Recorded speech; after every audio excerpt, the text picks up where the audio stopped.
السماء بروجا وجعل فيها سراجا وقمرا منيرا فهو الذي جعل الليل والنهار خلفة لمن أراد أن يذكر أو أراد شكورا وعباد الرحمن الذين يمشون على الأرض هونا وإذا خاطبهم الجاهلون قالوا سلاما والذين يبيتون لربهم سجدا وقياما. Amin. Aziz cemaat, hayırlı olay halkımız. Bugün bir Ekim bizim olayların kıymetli günü.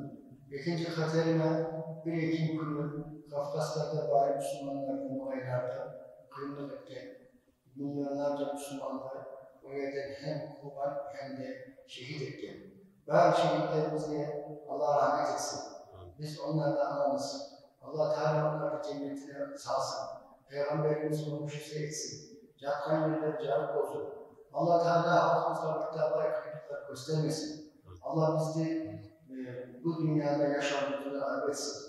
Bizge iman, Kur'an nasip etsin. Allah Teala'nın yolundan, Kur'an'ın yolundan, Peygamberimizin yolundan bizden ayırmasın. Biz de öleceğimiz zamanda Allah Teala'nın emrine Müslüman olup ruhumuzu devleti, canımızı devleti nasip etsin. Allah Teala bizim hayatımızda, bizim yaşamımızda, bizim bağlarımızda, şahalarımızda, imandan, Kur'an'dan, İslam'dan ayırmasın inşallah. Amin. Esselatu vesselamu ala Resulü Muhammed sallallahu aleyhi ve sellem. Subhane Rabbil İzzeti amma yasifun ve selamun alel murselin velhamdülillahi Rabbil alemin. Fatiha.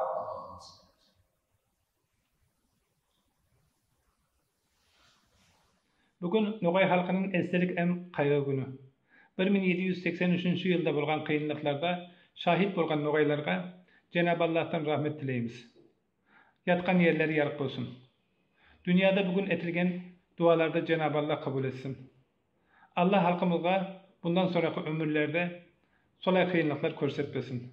Esselamu Aleyküm. Nogay şehitlerimiz için okungan hatimlerde, dualarda, Kur'anlarda Hak Teala kabul etsin. Ezan boldum, tinmedim. Bayrak boldum, tüsmedim. Şehit boldum, ölmedim. Azan uşun, bayrak uşun, vatan uşun, toprak uşun, ölgen şehitlerimizge Allah'tan rahmet dileymen. Yatkan yerleri cennet olsun. Bizim bugün Nogay halkın kaygı hem istedik günü. Şahitlerimizge dua okuyumuz.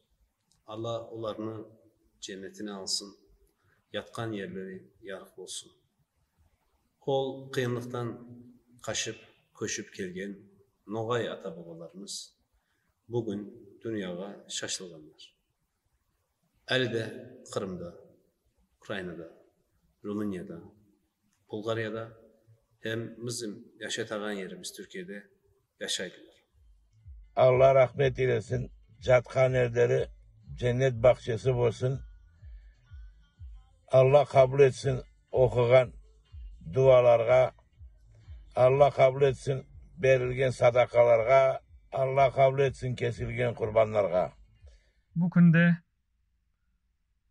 Kafkas'ta yaşaytan Nogaylarımız 1783 yılında Rus General Suvorov tarafından soykırımga uğratılgan. Bu günde biz unutmaymiz. Bu günde ölgen, vefat etken ata-analarımızdı unutmaymiz. Onlarga Allah'tan rahmet dileymiz. Bugün ata babamızga tilek tileyim. Yatkan yerleri cennetlik olsun. Bizge bugün tileyim birlik olsun. İkon hel bolak. okugan, Kur'an tilek tilegen Nogayga yatsın. Aman boylak. Nogay şehitlerimiz için okunan Kur'an-ı Kerim'e ve yapılan duaları Allah kabul etsin. Şehitlerimizge Allah'tan rahmet dileymen. Yatkan yerleri carık bulsun. 1 Ekim 1783 yılında Nogay halkımıza uygulanan soykırımı şiddetle kınıyoruz. Okunan Kur'anları, hatimleri Allah kabul eylesin. Mekanları cennet olsun inşallah. Dünyanın çeşitli ülkelerinde yaşamakta olan Nogay kardeşlerimi saygıyla, hürmetle, muhabbetle selamlıyorum. Ahirete göçmüş olan Nogay kardeşlerime de Cenab-ı Allah'tan rahmet diliyorum. Şehit Nogay kardeşlerimiz için okunmakta olan dualara, hatimlere yürekten katılıyorum. Okuyan hocalarımızdan Allah razı olsun. Hepsine teşekkür ediyorum. Beklegerlik hocamız, okugan Kur'an'ınız, etken dualarınız Allah kabul etsin. Bizler de Eskişehir Nogay Türkleri olarak bu dünyadan köçüp gitken atalarımızga Allah rahmet eylesin deyimiz. Catkan yerleri carık olsun. Kalgan Nogaylarımıza Allah sağlık versin, birlik versin, dirlik versin. Bugün 1 Ekim Nogayların soykırıma uğradığı gün. Soykırımda şehit düşen Nogaylarımıza Allah'tan rahmet, mekanları cennet olsun diliyorum. Allah'a emanet olun. 1 Ekim 1783 yılında şehit edilen yüz binlerce Nogay Türk'ünü atababalarımıza saygıyla, rahmetle anıyorum. Okunan duaları ve hatmi şerifleri Rabbim Teala dergâh-ı izzetinde kabul eylesin. Mekanları cennet olsun. Hocamızdan Allah razı olsun, etken dualarını Allahu Teala kabul kılsın. 1 Ekim 1783 senesinde şehit bolgan Nogaylarımız topraktın astında yıllı yıllı yatsınlar. Allah onlardan mekanını cennet eylesin. Amin.